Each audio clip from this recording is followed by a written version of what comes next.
بسم اللہ الرحمن الرحیم۔ اس رات تک جہاز تقریباً آدھا سفر طے کر چکا تھا۔ مسلمان جاسوس مقررہ وقت پر عرشے پر چلا گیا۔ فوراً ہی بعد بن سامر اس کے پاس پہنچا۔ مسافر نیچے سو گئے تھے۔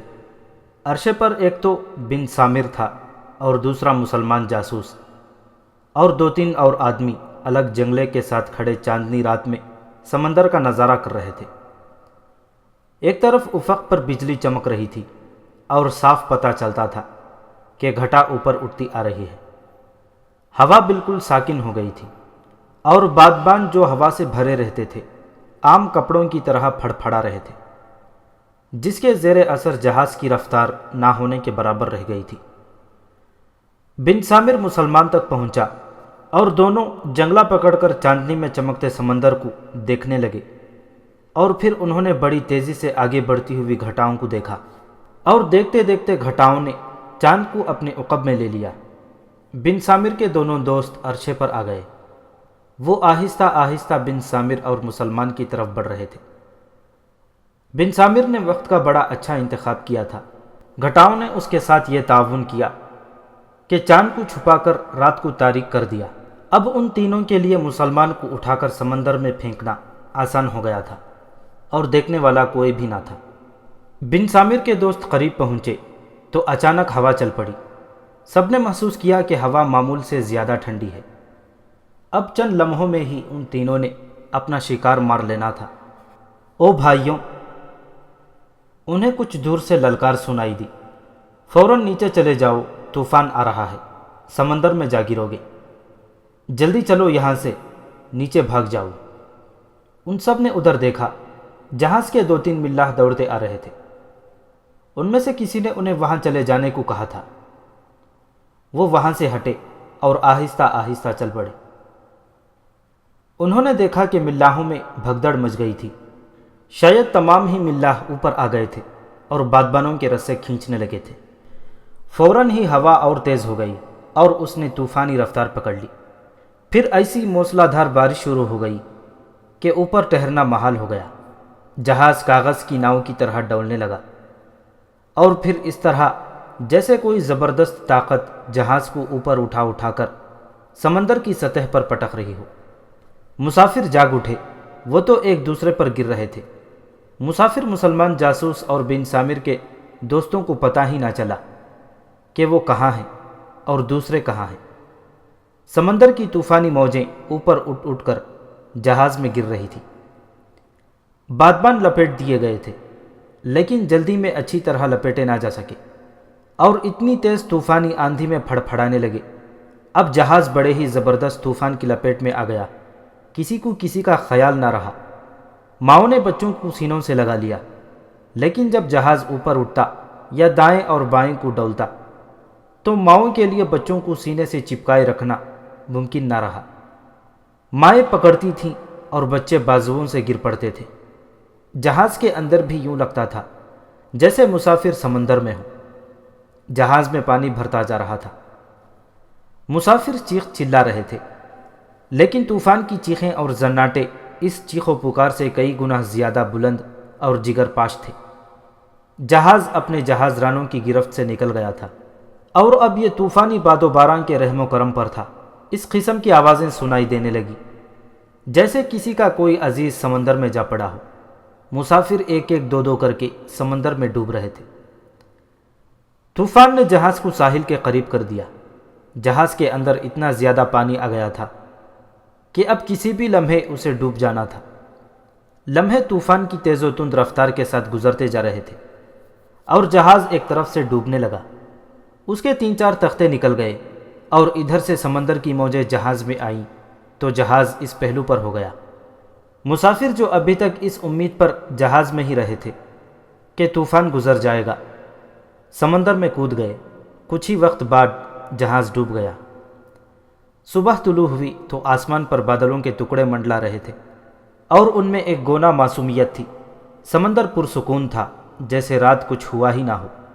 اس سمندر میں نہ جانے کتنے مسافروں اور ان کے بچوں کو اور بچوں کی ماؤں کو اپنے پیٹ میں ڈال کر ہضم کر لیا تھا۔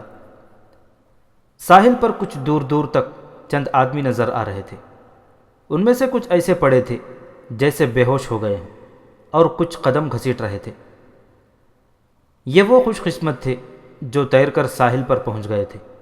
وہ تیرنا جانتے تھے، اور طوفان نے ان پر یہ کرم کیا تھا کہ جہاز کو ساحل کے تھوڑا قریب کر دیا تھا، مگر جہاز جہاں تک گیا تھا وہ بھی سمندر بہت ہی گہرا اور موجیں طوفانی تھیں۔ کوئی قسمت والا تیراک ہی نکل سکتا تھا۔ دن کا پچھلا پہر تھا۔ 3 آدمی آہستہ آہستہ ساحل سے خاصی دور اکٹھے چلے جا رہے تھے۔ وہ عربی معلوم ہوتے تھے۔ انہیں معلوم تھا کہ آبادی تک پہنچ جائیں گے۔ اس علاقے کی آبادیوں اور بستیوں سے واقف تھے۔ انہیں معلوم تھا کہ وہ جدہ اور مدینہ کے درمیانی علاقے میں جا رہے ہیں۔ صاف پتہ چلتا تھا کہ یہ تینوں سمندر میں سے نکل کر آئے ہیں۔ 2.5-3 میل گئے تو انہیں ایک آدمی یوں بیٹھا نظر آیا کہ اس نے سر اپنے گھٹنوں پر رکھا ہوا تھا، جیسے بیٹھے بیٹھے سو گیا ہو یا کسی تکلیف میں ہو۔ یہ تینوں اس کے قریب پہنچے تو اس نے سر اٹھایا۔ اس نے ان تینوں کو باری باری دیکھا اور ایک کو پہچان لیا۔ یہ وہی مسلمان جاسوس تھا جسے بن سامر اور اس کے ساتھی سمندر میں پھینک دینے کے لیے عرشے پر گئے تھے، لیکن طوفان نے ان کے ارادے کی تکمیل نہ ہونے دی۔ مسلمان جاسوس نے اسے پہچان لیا۔ وہ بن سامر تھا۔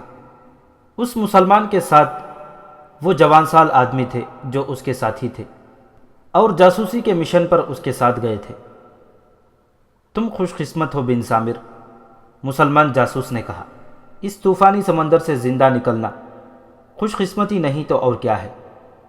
تمہارے ساتھ ایک بڑی خوبصورت لڑکی بھی تھی، کیا وہ ڈوب گئی ہے؟ نہیں میرے دوست، بن سامر نے جواب دیا، وہ میری بیوی تھی۔ سمندر میں تو نہیں ڈوبی، اس ریگستان میں ڈوب گئی ہے۔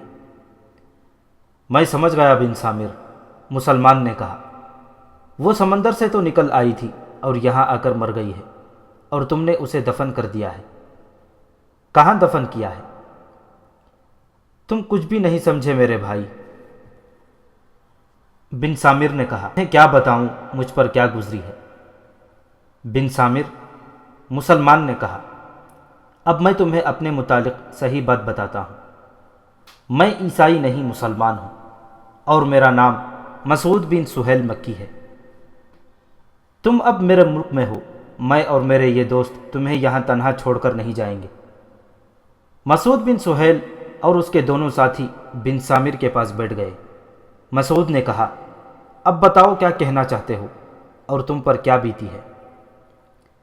بن سامر کو یہ خیال ضرور آیا ہوگا کہ وہ اس شخص کو قتل کرنے جہاز کے عرشے پر لے گئے تھے۔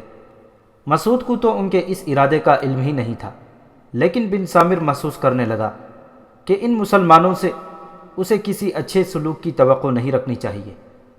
یہ اثرات تھے اس عداوت کے جو اس نے اپنے ذہن میں مسلمانوں کے خلاف بٹھا رکھی تھی۔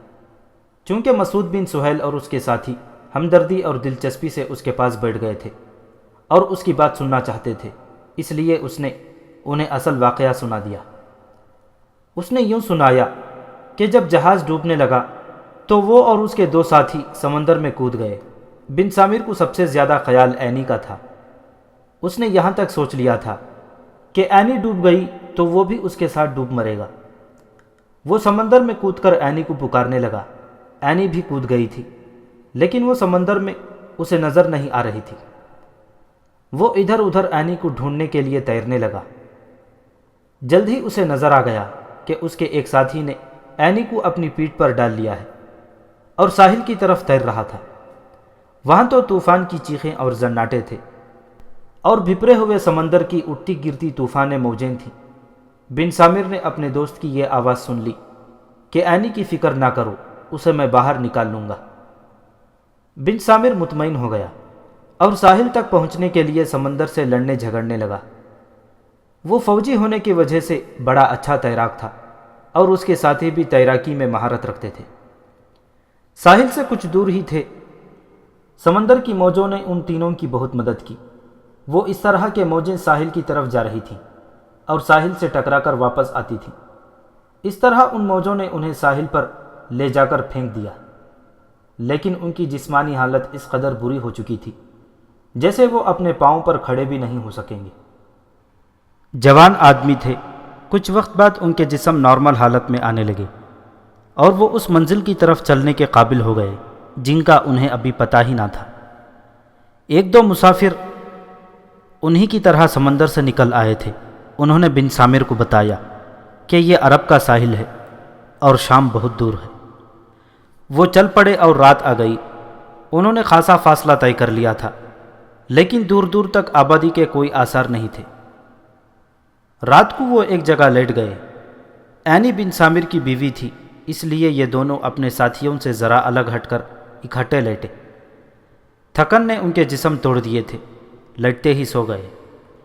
آدھی رات سے کچھ دیر پہلے بن سامر کو کچھ شور اور کچھ ہلچل سنائی دی تو وہ جاگ اٹھا۔ رات چاندنی تھی، اس لیے بڑی اچھی طرح کچھ دور تک نظر آ جاتا تھا۔ بن سامر نے دیکھا کہ اینی اس کے پہلو سے غائب ہے اور ذرا ہی پرے اس کے دونوں ساتھی اینی کے ساتھ دست درازی کر رہے تھے۔ دست درازی بھی ایسی کہ اس کے جس دوست نے اینی کو اپنی پیٹھ پر ڈال کر طوفانی سمندر سے نکالا تھا، اس نے اینی کو نیچے گرا رکھا تھا اور اس کا دوسرا دوست اینی کے دونوں ہاتھ پکڑے ہوئے تھا۔ بن سامر دوڑتا ہوا وہاں تک پہنچا۔ پہلے ایک دوست کے منہ پر گھونسا مار کر پرے گرایا، پھر دوسرے کو بڑی زور سے لات ماری اور اینی کو بازوؤں سے پکڑ کر اٹھایا۔ اس کا تو دماغ معاف ہو گیا تھا کہ یہ اس کے دوست ہیں جو اس کی عزت پر مجرمانہ حملے کر رہے ہیں۔ یہ تو مذہبی جنونی تھے، آخر انہیں کیا ہو گیا ہے؟ دور کھڑے رہو بن سامر، اس کے ایک دوست نے کہا۔ اسے میں سمندر سے نکال کر لایا تھا اور اس دوست نے میری مدد کی تھی۔ اس لڑکی پر ہمارا اتنا ہی حق ہے جتنا تمہارا ہے۔ تم تو اسے سمندر میں ڈوب مرنے کے لیے چھوڑ آئے تھے، دوسرے دوست نے کہا۔ اب تمہارا اس پر کوئی حق نہیں۔ بن سامر نے اینی کو اپنے پیچھے کر لیا اور ان دونوں سے کہا کہ وہ تو مذہب پرست آدمی ہیں، یہ حرکت شیطانوں والی ہے۔ اس نے انہیں یاد دلایا کہ وہ کس مقصد کی خاطر یہاں آئے ہیں۔ اس کے دوستوں پر اس کی کوئی بات اثر نہیں کر رہی تھی، وہ دھمکیوں پر اتر آئے تھے۔ آخر ایک دوست نے کہا کہ وہ اینی کو صرف آج رات کے لیے ان کے حوالے کر دے۔ بن سامر کو یہ صورت قبول نہیں تھی اور ہونی بھی نہیں چاہیے تھی، وہ آخر اس کی بیوی تھی۔ تم دونوں پر شیطان غالب آ گیا ہے، بن سامر نے کہا۔ میں شیطان کا دماغ درست کرنے کا طریقہ جانتا ہوں۔ بن سامر ان کی طرف بڑھا تو وہ دونوں اس پر ٹوٹ پڑے۔ تینوں کے پاس کوئی ہتھیار نہیں تھے، ورنہ وہ لہو لہان ہو جاتے اور ان میں سے کوئی قتل بھی ہو سکتا تھا۔ دونوں دوست بن سامر پر ٹوٹ پڑے اور اس پر گھونسوں اور لاتوں کی بوچھاڑ کر دی۔ بن سامر نے دونوں کا مقابلہ کیا، لیکن وہ بھی اسی جیسے جوان سال اور طاقتور تھے۔ اینی کمسن لڑکی تھی، وہ بن سامر کی مدد نہیں کر سکتی تھی۔ وہ الگ کھڑی دیکھتی رہی۔ ان دونوں میں سے کسی کے پاس ہتھیار ہوتا تو وہ بن سامر کو قتل ہی کر دیتے۔ انہوں نے بن سامر پر قابو پا لیا اور اسے اس قدر زد و کوب کیا کہ وہ بے ہوش ہو گیا۔ بے ہوشی کی حالت میں بھی اس کے پہلوؤں میں ٹھڈ مارتے رہے تاکہ یہ اٹھنے کے قابل نہ رہے۔ بن سامر ہوش میں آیا تو اسے یوں محسوس ہو رہا تھا جیسے اس کی ہڈیاں کئی جگہوں سے ٹوٹ گئی ہیں۔ سر چکرا رہا تھا۔ وہ اٹھا تو پاؤں پر کھڑا رہنا محال نظر آیا۔ سورج طلوع ہو چکا تھا۔ اس نے ہر طرف دیکھا، اس کے سامنے ریگستان پھیلا ہوا تھا اور اینی کا نام و نشان نہ تھا۔ وہ جان گیا کہ اس کے دوست اس کی بیوی کو اپنے ساتھ لے گئے ہیں۔ وہ وہیں کھڑا سوچتا رہا کہ کیا کرے اور کدھر جائے۔ اس نے چلنے کی کوشش کی تو چند قدم چل کر ہی بیٹھ گیا۔ اسے آرام کی ضرورت تھی۔ اس نے گھٹنوں پر سر رکھ کر اس تلخ حقیقت کو ذہنی طور پر قبول کرنے کی کوشش شروع کر دی کہ اس کے دوست اسے دھوکہ دے گئے ہیں اور اب اینی اسے نہیں مل سکے گی۔ اسے مسعود بن سہیل مکی اور اس کے ساتھیوں نے ان تلخ سوچوں سے بیدار کیا۔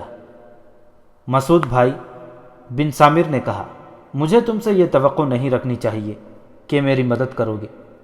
تم نے کہا تھا کہ میں تمہارے ملک میں ہوں اور تم مجھے اکیلا نہیں چھوڑو گے۔ کیا میں یہ سمجھوں کہ تم میری ہر طرح مدد کرو گے؟ نہیں کرو گے۔ تم جانتے ہو میں عیسائی ہوں، تم آخر میری مدد کیوں کرو گے؟ میں مسلمان ہوں بن سامر، مسعود بن سہیل نے کہا، میں اسلام کے احکام کا پابند ہوں، تمہارا مذہب جو کچھ بھی ہے، تم ایک انسان ہو اور مصیبت میں گرفتار ہو۔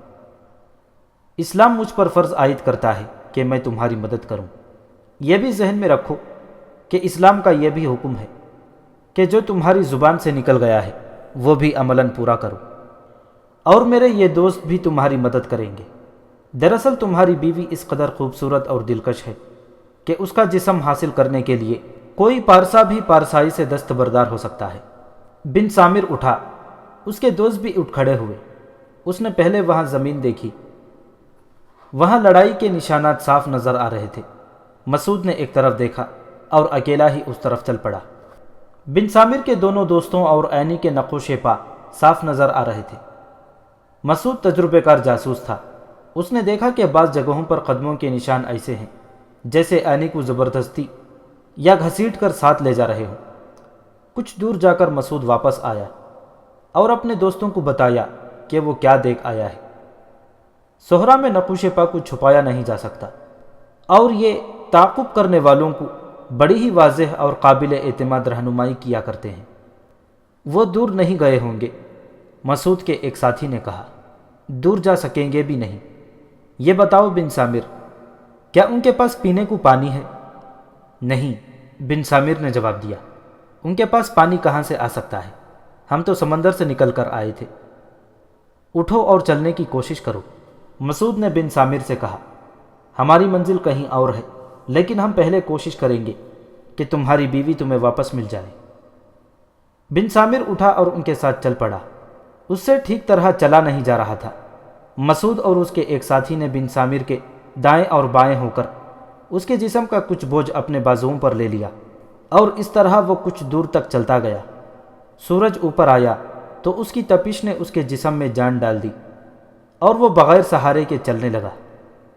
وہ پرانا فوجی تھا، اس کا جسم مشقت برداشت کر سکتا تھا۔ اس نے 2-4 مرتبہ زخمی حالت میں بھی پیدل سفر کیا تھا۔ بہرحال وہ ان تینوں مسلمانوں کے ساتھ چلتا گیا۔ بن سامر کے دوستوں کے اور عینی کے نقوش پا بڑے صاف تھے۔ انہیں دیکھتے ہوئے چلتے گئے اور خاصی دور تک جا پہنچے۔ وہاں سے زمین کچھ سخت ہو گئی، اور آگے کا علاقہ ایسا جو کہیں نشیب میں چلا جاتا تھا اور کہیں اوپر کو آ جاتا تھا، اور اوپر ٹیلے تھے جو اس طرح ایک دوسرے سے الگ الگ تھے کہ بھول بھلیاں سی بن گئی تھی۔ وہاں کوئی باقاعدہ راستہ تو تھا ہی نہیں۔ وہ بن سامر کے دوستوں کے نقوش پا پر جا رہے تھے۔ انہیں دیکھتے دیکھتے کافی دور نکل گئے۔ انہیں پیاس محسوس ہونے لگی، لیکن انہوں نے قوت برداشت سے کام لیا۔ باتیں کرتے کرتے وہ چلتے گئے اور نقوش پا کی رہنمائی میں چھوٹے بڑے ٹیلوں کی بھول بھلیوں میں سے گزر گئے۔ آگے ایک وسیع نشیب آ گیا جس کے چاروں طرف کنارے اونچی دیواروں جیسے تھے۔ اس میں بھی چھوٹے بڑے ٹیلے تھے۔ سامنے گھاٹی نظر آ رہی تھی، لیکن وہ بھی دیوار جیسی ہی تھی۔ یہ چاروں چلتے گئے، اور جب اس کے سامنے والے کنارے پر پہنچے تو ایک دوسرے کو سہارا دیتے اوپر چلے گئے۔ سب سے پہلے مسعود کا ایک ساتھی آگے آگے پہنچا۔ اللہ نے کرم کر دیا ہے، اس ساتھی نے بلند آواز سے کہا، اوپر آؤ اور دیکھو، جنت ہماری منتظر ہے۔ سب اوپر گئے تو انہیں بھی کھجور کے درختوں کے جھنڈ نظر آئے جو کم و بیش 2 میل دور تھے۔ وہ یقیناً نخلستان تھا۔ انہوں نے تھکن کے باوجود رفتار تیز کر دی۔ سورج مغرب کی طرف چلا گیا تھا۔ نخلستان نے ان کے جسموں میں تازگی پیدا کر دی۔ قریب پہنچے تو دیکھا کہ نخلستان کے ارد گرد اونچا بند سا بنا ہوا تھا۔ قدرتی بند تھا جو خاصی دور تک چلا گیا اور نیم دائرے یا دائرے کی شکل میں تھا۔ عرب کے لوگ نخلستان سے اور ان کی قدرتی شکل و صورت سے اچھی طرح واقف تھے۔ وہ جب بند کے قریب پہنچے تو نسوانی چیخیں سنائی دیں۔ وہ سب دوڑ کر بند پر چڑھنے لگے تو بند پر عینی نمودار ہوئی اور نیچے اترنے لگی، لیکن پیچھے سے 2 آدمیوں نے اوپر آ کر اس کے بازو پکڑ لیے۔ یہ دونوں بن سامر کے دوست تھے۔ یہی ہیں، بن سامر نے کہا۔ مسعود بن سہیل مکی اور اس کے 2 ساتھی دوڑ کر بند پر جا چڑھے اور عینی کو بازوؤں سے پکڑ کر اپنی طرف کر لیا۔ وہ دونوں بڑے غصے سے بولے، کہ یہ لڑکی ان کی اپنی ہے اور اسے ان سے کوئی چھڑا نہیں سکتا۔ بن سامر ابھی بند چڑھ رہا تھا، اس نے کہا کہ یہ اس کی بیوی ہے۔ مسعود اور اس کے ساتھیوں نے خنجر نکال لیے۔ بن سامر کے دوست خالی ہاتھ تھے۔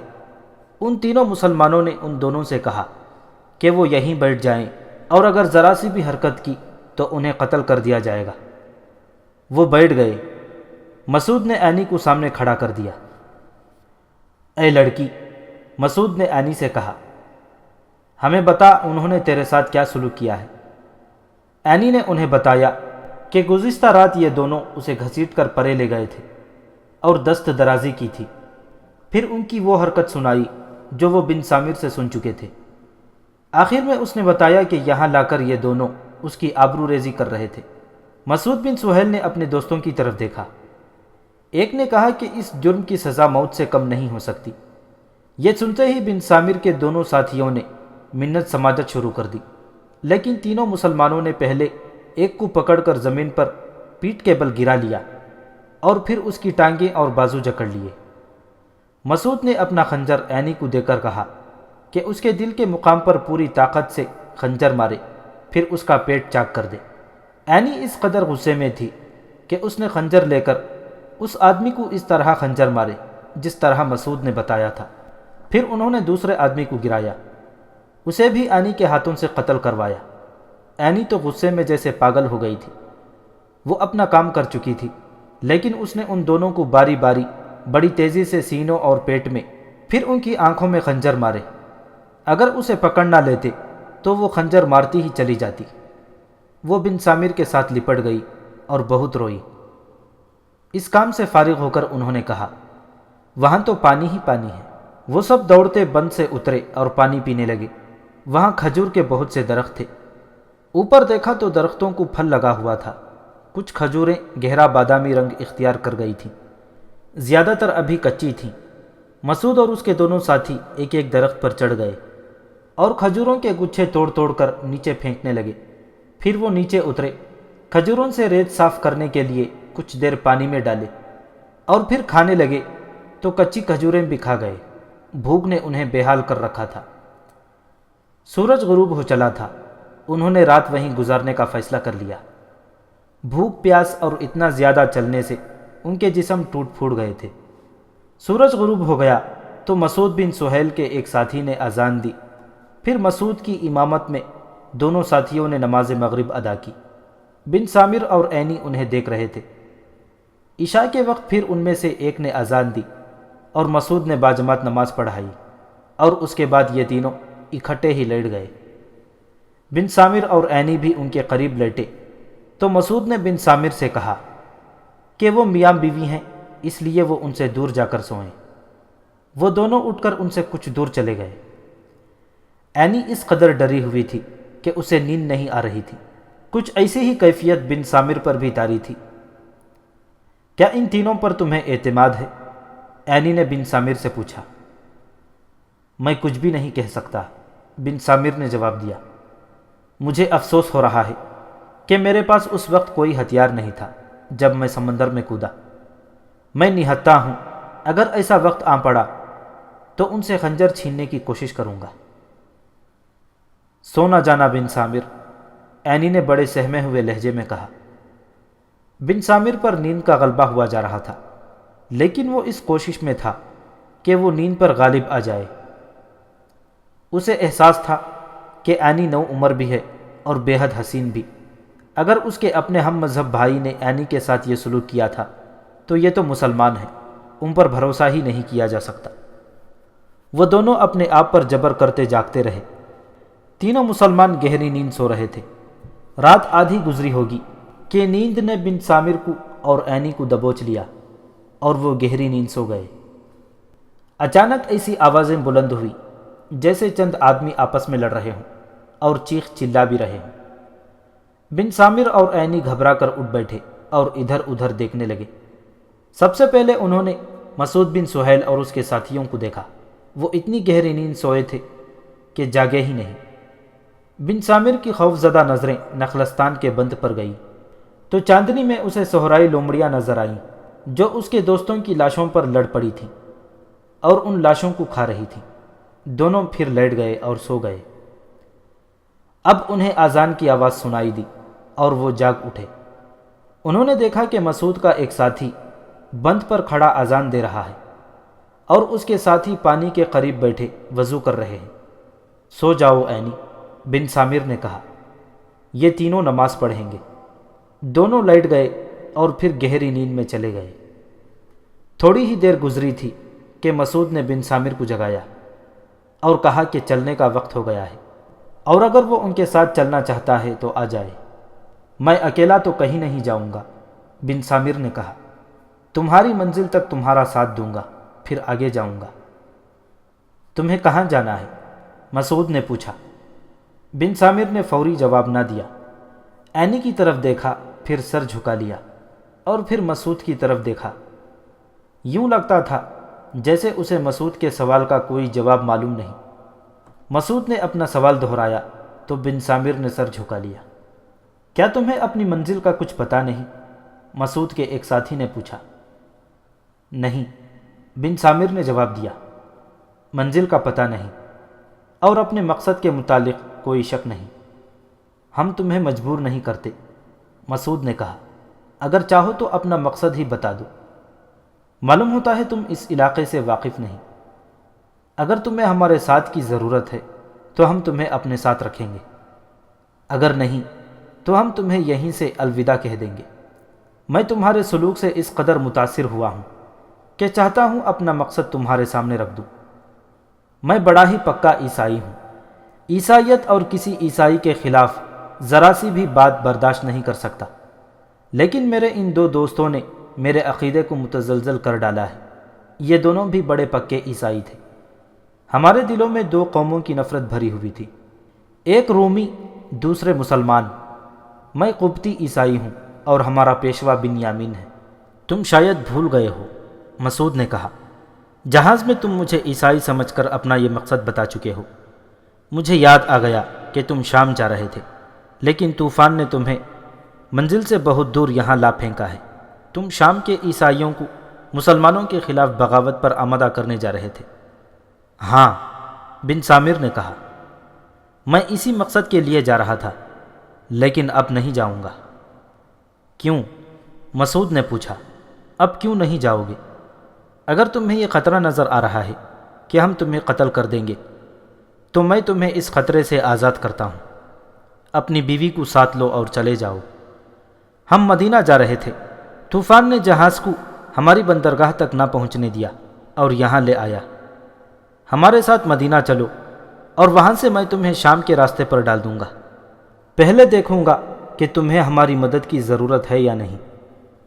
وہاں سے مدینہ بہت دور تھا۔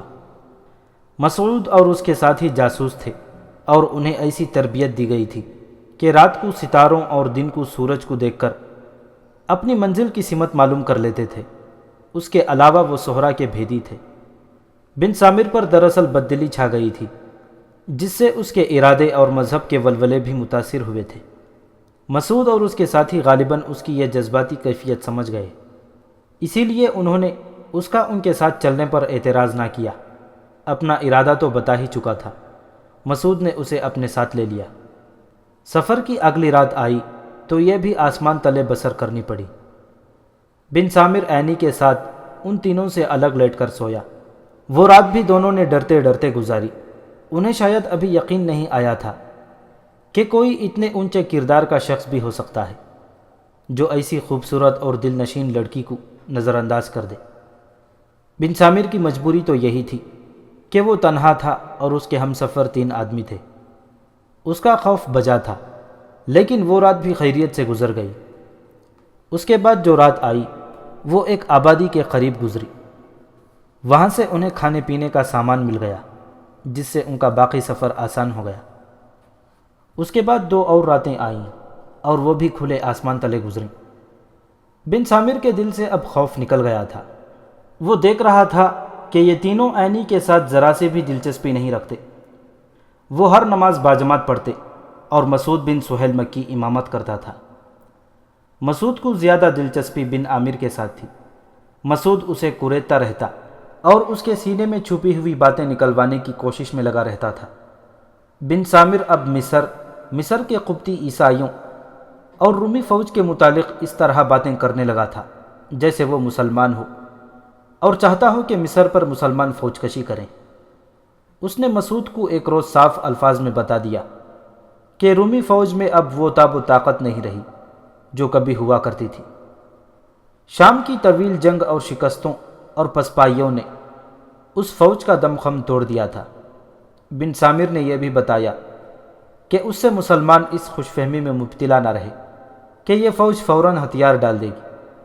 اس کے جرنیل اس فوج کو ایک بار پھر پہلے والی رومی فوج بنا رہے تھے۔ انہوں نے مسلمانوں کی خوبیاں اور اپنی فوج کی خامیاں دیکھ لی تھیں۔ آخر وہ مدینہ پہنچ گئے۔ بن سامر کے دل میں اب کوئی اور ایسی بات نہیں رہ گئی تھی جو اس نے ان تینوں مجاہدین سے چھپائی ہو۔ مدینہ پہنچے تو مسعود نے اس سے پوچھا کہ اب وہ کہاں جائے گا؟ کہیں بھی نہیں، بن سامر نے جواب دیا۔ میں اپنی منزل پر پہنچ گیا ہوں۔ میں یہاں اس ارادے سے آیا ہوں کہ مجھے اور عینی کو اسلام میں داخل کر لیں۔ پھر سوچ لو، مسعود نے کہا، تم پر کوئی جبر نہیں۔ اگر تم قبول اسلام نہیں کرو گے تو بھی میں تمہیں اس ٹھکانے تک پہنچا دوں گا جہاں تم جانا چاہو گے۔ مسعود بھائی، بن سامر نے کہا، دراصل میں تم تینوں کے کردار سے متاثر ہوا ہوں۔ میں نے سنا تھا کہ عرب کے لوگ جاہلیت میں پڑے ہوئے تھے۔ اسلام نے آ کر عربوں کو ذلت اور پستیوں سے نکال کر انسانیت کے اونچے مقام تک پہنچایا، جو میں نے عملاً دیکھ لیا ہے۔ مجھے یقین ہے کہ عینی اکیلی تمہارے ساتھ ہوتی تو بھی تم اس کے ساتھ وہ سلوک نہ کرتے جو میرے ہم مذہب دوستوں نے کیا ہے۔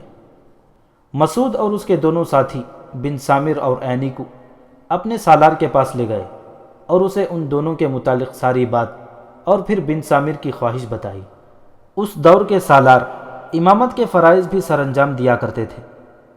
سالار نے بن سامر اور عینی کو حلقہ بگوش اسلام کر لیا اور اسے مسعود کے ہی حوالے کر دیا کہ وہ اسے اسلام سے واقفیت کرا دے۔ بن سامر نے مصر اور رومی فوج اور قبطی عیسائیوں کے رویے اور ارادوں کی جو باتیں سنائی تھیں وہ مسعود نے اس سالار کو سنائیں۔ وہ بڑی قیمتی باتیں تھیں جو ظاہر ہے امیر المؤمنین حضرت عمر رضی اللہ تعالیٰ عنہ تک پہنچائی گئی ہوں گی۔